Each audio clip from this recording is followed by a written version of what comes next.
點解呢一部戲係需要存在喺度咧？今天應該很高興，後邊有個問號嘅。嗯係今天應該很高興。哼，問翻觀眾自己，今日已經2000年代啦。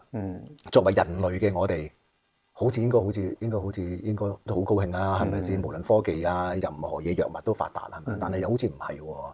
第一個我哋去 approach 嘅就係黃秋生啦。其實黃秋生，因為之前我未翻嚟加拿大咧，我香港本來有一部戲嘅，我好多時係真係想放棄㗎。呢5年即係試過好多次想放棄㗎，係啊，真係要人係喂過水咯喎，係咪先？俾個戶口冧呢個，咁就好多問題啦。呢件事喺你嚟講，當時嘅感覺係咩咧？同埋會唔會影響到你對呢個香港電影嘅制度嗰個印象啊？或者係會唔會影響到你將來嘅計劃咧？咁但係我相信佢有佢嘅制度嘅，佢有佢嘅準則。會唔會繼續拍多啲喺加拿大拍嘅廣東話電影啊？定還是係會唔會做翻導演啊？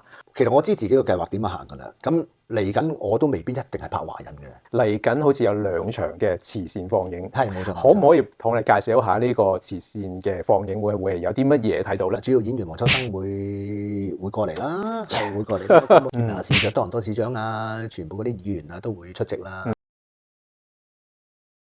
想睇訪問、聽 talk show 緊貼多倫多文化圈，快啲 subscribe Ears Online 啊！